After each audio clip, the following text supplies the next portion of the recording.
If you are looking to maximize your carry distance with driver, then we need an upward attack angle. If we're hitting up on the ball with the right launch characteristics, that thing is going to be a bomb. Today I have 3 training tools that you can use in order to give you feedback to make sure that you're hitting up on it. Let's go.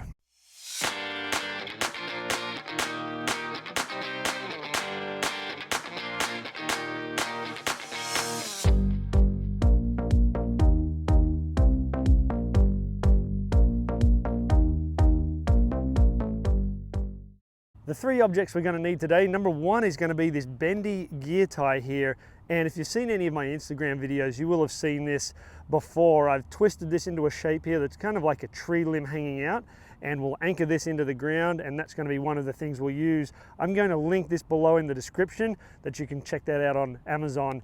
Number 2 is going to be just a good old head cover, so we'll use that as well. Number 3, a bottle of water.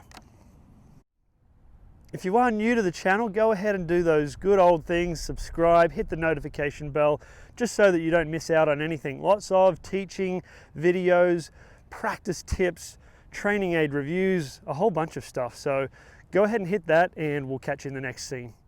The tools that we're using today, they're going to give us feedback on our attack angle, whether we're hitting up or down on it.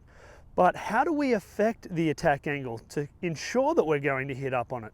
Well, I am so glad you asked. I'm going to show you right now. The 3 keys to make sure, or encourage you at least, to hit up on the ball. 2 of them are setup, 1 of them is an in-swing thought. So let's start with the setup here. First of all, we need that ball forwards in the stance. Here I have it just inside of that lead heel. You can have it right in line with that lead heel or slightly inside of it. I'm good with either one. If the ball does get back in the stance, so if it's in the middle or if it's back of that, it's most likely that we're going to be hitting down on the ball unless we do something with our swing. Okay guys, quick sidebar for a second. I want you guys to comment down below with a yes or no. Do you believe that you are hitting at your maximum distance right now? Comment yes or no below. The second point, also setup related, and it's spine tilt. So we want our spine at address leaning away from the target. That's going to help us with our pivot, and that's going to help us with our impact position, which we'll get into here in a second. What I'm going to explain here are these alignment sticks. This first one here is pointing at the target. The second one here, this is obviously my ball position indicator. And then this third one here is a reference to the middle of my stance, approximately. And when I get my tilt, what I want to do is I want to tilt so that my upper body is away from the target. You'll notice that my lower body goes slightly towards the target. Now you can set this up at home. You can do some practice, and what you'll do is you'll take the ball, you go ahead and get set. You'll get some tilt. So here we are tilted. Now I want you to lift this ball up to your chin, drop it down. It needs to drop and fall behind this center line here. So if it lands on top, or if it lands in front, then we're likely towards the target, and this is for sure going to encourage that downward attack angle, again, unless we do something during the swing. The third point here, and this is absolutely critical, it's what we do with our body during the swing. Wherever this upper body goes, the low point is going to follow. So if I go forwards, it's likely that I'm going to hit down on the golf ball. If my body stays back, that's going to move the low point back. It's going to give the club the opportunity to swing up on the ball. So what we can do is we can set up. We can start without the club. You can do this at home or you can do it on the range. Go to the top and then just lower down. And I want you to feel like your head, your chin is definitely behind this center line again here.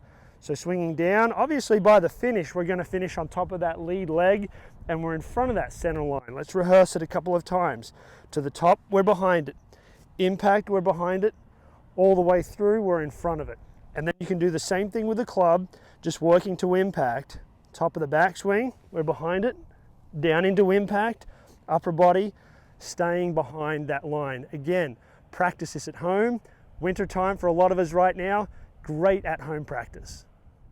Okay, here we have training tool number 1, the little bendy thing. So I've anchored this into the ground with a couple of tees.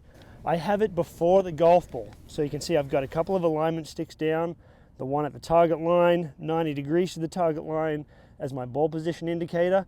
And this is more motivation work right here. So I have to feel like the club head, the low point, is going to occur before that golf ball.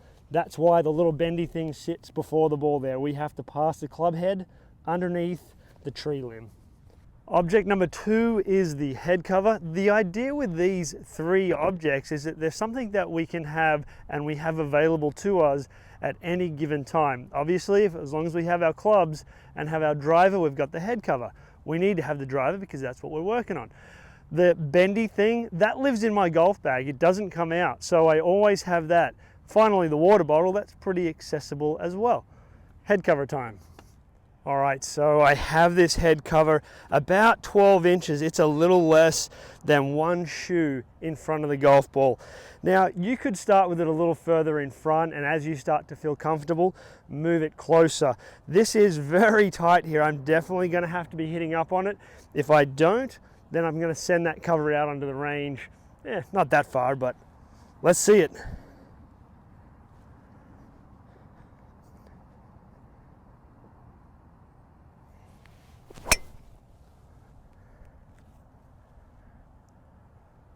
As you can see, swept the tee, which is very important. I don't want you catching it low on the face. You've got to get good solid contact, sweep the tee, and miss the head cover.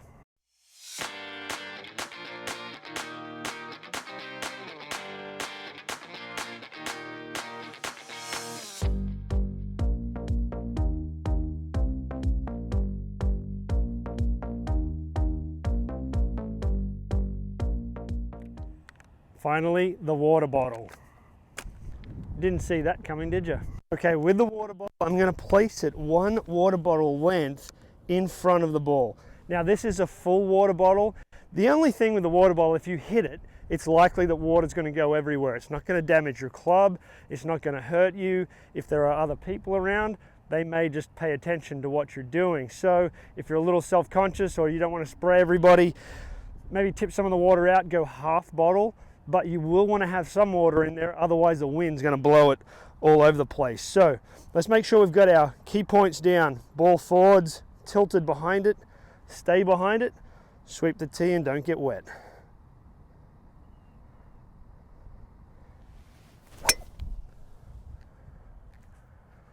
That is about as good as I can hit a drive right there. Not bad for me.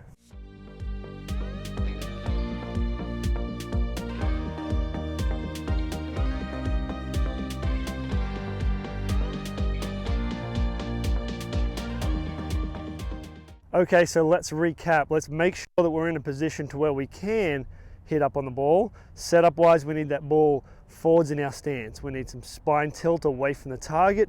We're going to stay behind the ball down as we start down and approach that impact area. That's going to set us in a position. Now we use one of our 3 tools and we're all set. We're hitting bomb drives. Happy days. Well guys, thanks for joining me today. I really appreciate the support. Go ahead and hit that like button if you feel like you need to do so. Leave me a comment down below if you have any questions or comments on this, or if you have another part of your game that needs some help. I would love to help you there as well. If you haven't already, go ahead and hit that subscribe button. And of course, guys, until next time, good golfing.